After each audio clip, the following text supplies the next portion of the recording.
Hello class and welcome to week 3 of quality management, where we're studying all about strategic management and strategic planning. So let's begin by going to our weekly assignments. And as I said, we're in week 3. So we'll scroll down to the week 3 folder. And here you will find some information that's pretty similar to previous weeks. First, I have the PowerPoint slides from the textbook manufacturer. I have the slides I've created, which we'll come back to and discuss a little further. I also have the discussion board assignment that you complete in Flipgrid, and then please provide the link when you submit the assignment, which I showed you in a previous video. I've also given you the link to be able to upload your weekly data report, and don't forget to take the Chapter 3 quiz. I provided you a little bit more information because a lot of what we're studying has to do with a company's mission, vision, and values. I've found this great website called missionstatement.com. So let's go ahead and click on that and take a look at it. When it comes up, it has on its home page here some good information about what a mission statement is, what a vision statement is, and the difference between them, and some other information you might enjoy browsing. But if you're looking for a particular company, like I said in my example on Blackboard, an easy way to do that is just to add a backslash and the name of the company. So like my example, we'll choose Starbucks, and it will bring up the Starbucks mission, vision, and value statement. So it starts out here first with the mission statement, and it gives you some more information, even a video on one of the products, some background information, and the vision statement, and the core values. I always refer to them as the values. I know in your book they call them the guiding principles, I believe, but just know values are the guiding principles, and that's the terminology I will be using because that's really what most organizations use. Now know that you can put in a lot of different names here. Some of them may not come up because you do not have them on file with this particular site, but you can also do a Google site and try to find that information as well, or go to the particular organization's website. So I hope you enjoy that site and information there, as well as I have been lucky enough to work on some strategic plans with some of my clients, and I've given you a couple of PDFs here of some strategic plans that I've worked on or my colleagues have. So enjoy looking through those as well. So now I'd like to take you back up here to my slides for this week because they're a little more interactive, and I want to just show you some different views so you can get the most out of them. So if you click here, it'll download my slides. They're in PowerPoint. And once they've downloaded, then we'll be able to open them up. And once they open, we will look at them. I'll show you a couple different ways you can look at them. So when mine opens, it shows it in the particular view. So if you go here under view, it's a normal view, which shows all the different slides here, and then I can see the notes. Sometimes I write notes there for myself, but they're also for you to give you more explanation about the material on the slide. The other thing I want to show you is you can put this into slideshow. So if you click this, then it can bring it up like a presentation, and you can hit the enter button and go through the slides. And I've made some of these slides interactive, like this one on strategic planning. I asked the class, what is strategic planning? And then it'll populate by pressing the enter button. It'll bring up the information. And I do this as well with the mission, the values, and the vision.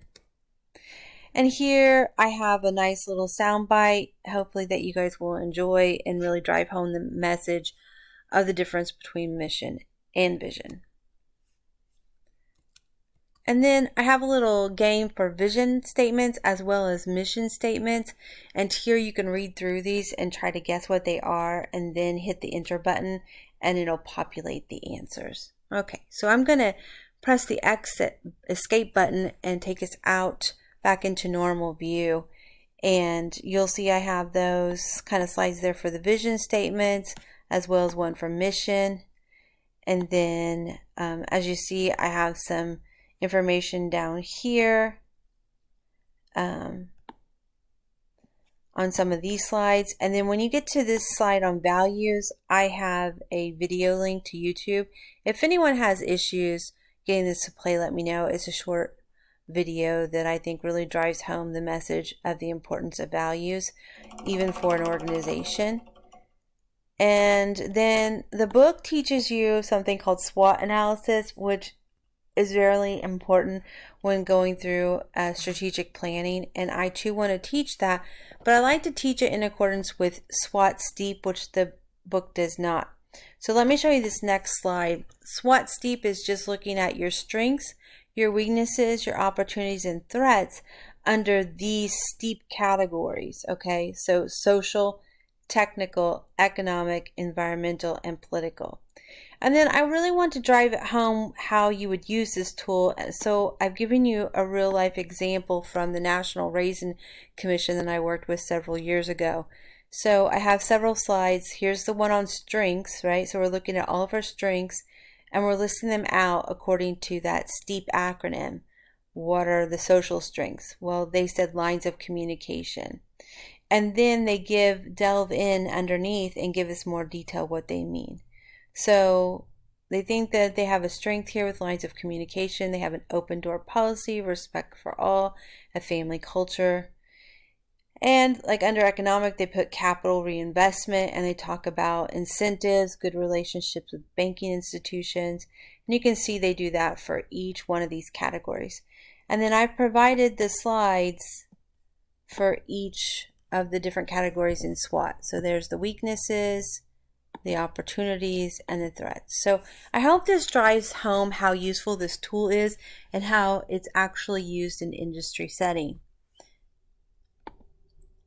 And then the last thing I really want to drive home is a couple more items. One is with action planning. This is a really simple action planning tool that I use. It states, who is going to do what. So you're actually assigning that specific action to a person and you're stating what they're going to do and who they're going to work with, because sometimes we're working with a department, sometimes we're working with an individual or two, and we want to list them. And then we're going to also make sure that they list when it's going to be due by. Making them time bound is really important. And that brings me to the next slide, which is about making our goals SMART, which hopefully most of you have seen this acronym. Our goals need to be specific, they need to be measurable, achievable, realistic, and time bound. I really like that simple action planning tool because I think it incorporates all these elements of SMART. And then finally, once you have a great strategic plan, you have to put it into action. So you'll notice that all the things that we study in total quality management all tie together. And I'm bringing it back here to chapter 1 when we talked about Mr. Deming and his Deming cycle. We have the plan, the do, the check, and the act. So we have our plan. We're going to put it into action. We're going to carry it out with our action plans. We're going to check to see, did it actually work? Did it initiate the change? Did it meet the customer's need? Did it do what we thought it was going to? If it didn't, then we're going to make some changes, right? We're going to be flexible and we're going to change things up and we're going to start this cycle all over again, always moving in the direction of continuous improvement. So I hope you all really enjoy studying strategic planning in chapter 3 this week. And if you have any questions, please reach out to me. You have my information. You know how to get a hold of me. Reach me on email. or call or text me at 812-316-2628. Have a great week. Bye-bye.